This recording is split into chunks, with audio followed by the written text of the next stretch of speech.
So today we are going to start with our new chapter, Vector Algebra. This is your chapter number 10. So let's start with vectors. What do you mean by scalar and vector quantity? So it's a scalar quantity which you have already read in class 9th.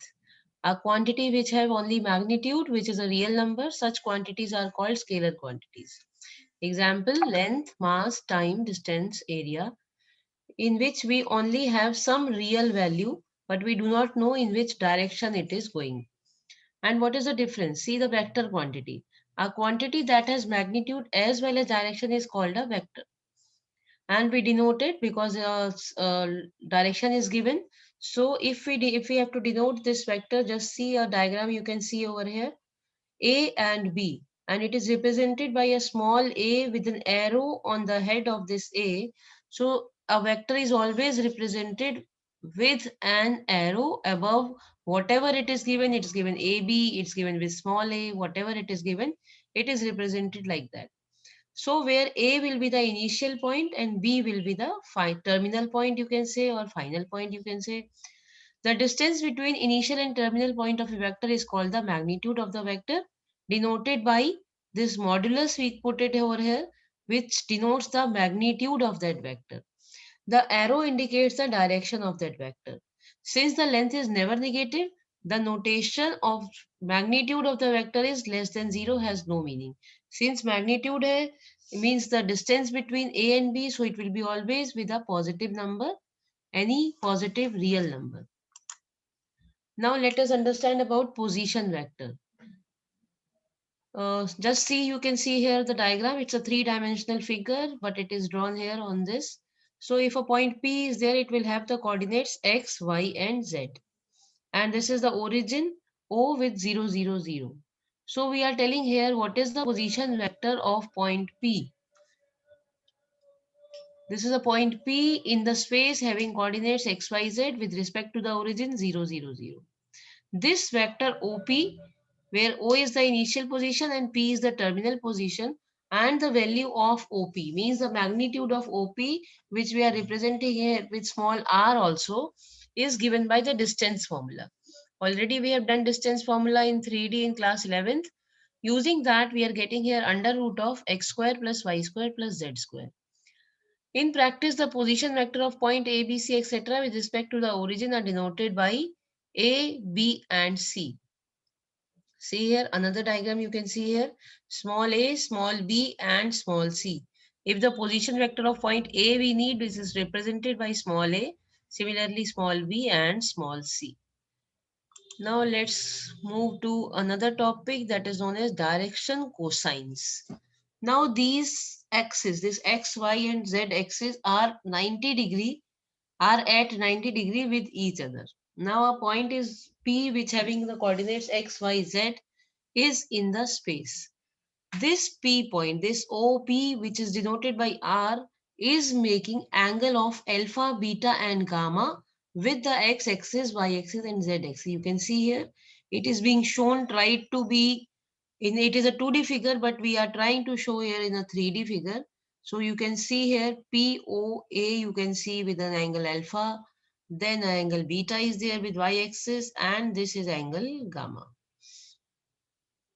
These are known as the direction angles because they are made with the direction axis.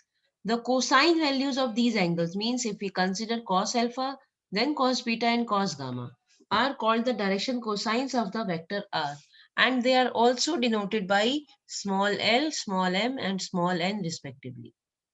Now let us find the values of these l, m, n, or you can say cos alpha, cos beta, cos gamma using this position vector, position value of xyz with respect to 0, 0, 0. You can see another figure over here.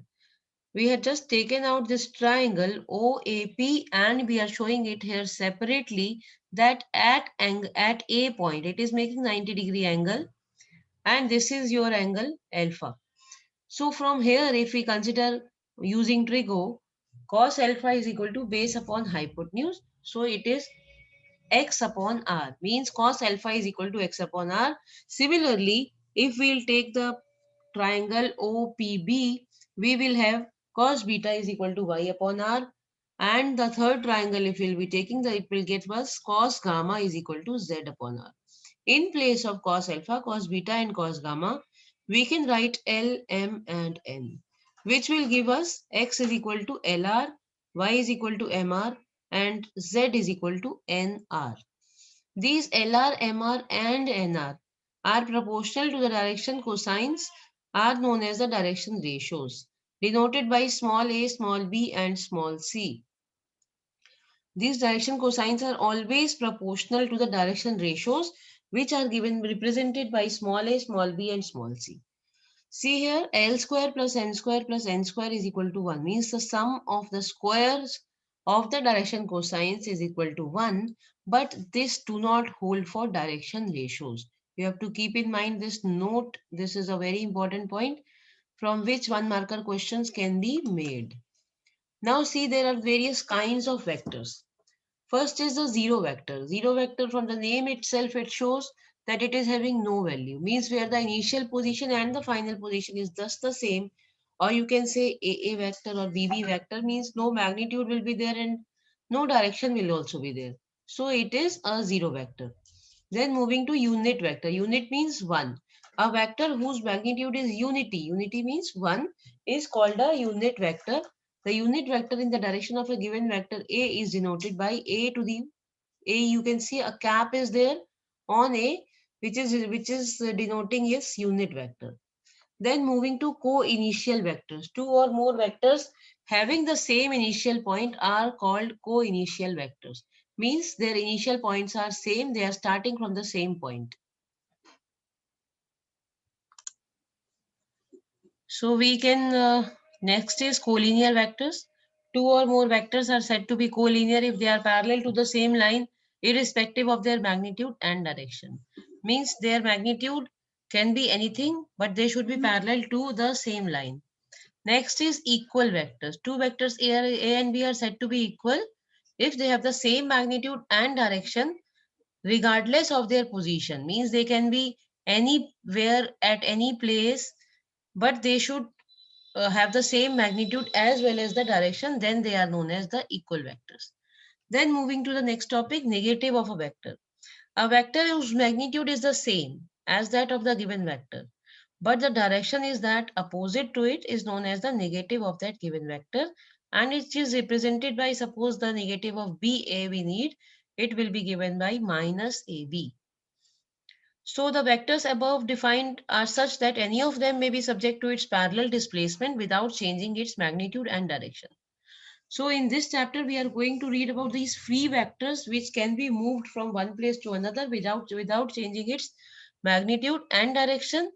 So these are known as the free vectors, and that only we are going to deal in this chapter. So let's do just a very small exercise of exercise 10.1. Here it is being told, represent graphically a displacement of 40 kilometer 30 degree east of north. So we know the where are the directions. This is 30 degree east of north. So this is point P. And this is 40 kilometer. Just it is represented. This is the question. Actually, these questions don't come in the exam, but it's given in the exercise, so we are doing. And here we have to classify which are the scalars and the vectors. This you have to do it on your own. 10 kg is scalar, 2 meter northwest. Whenever the direction is given, means it is vector. Like this is there.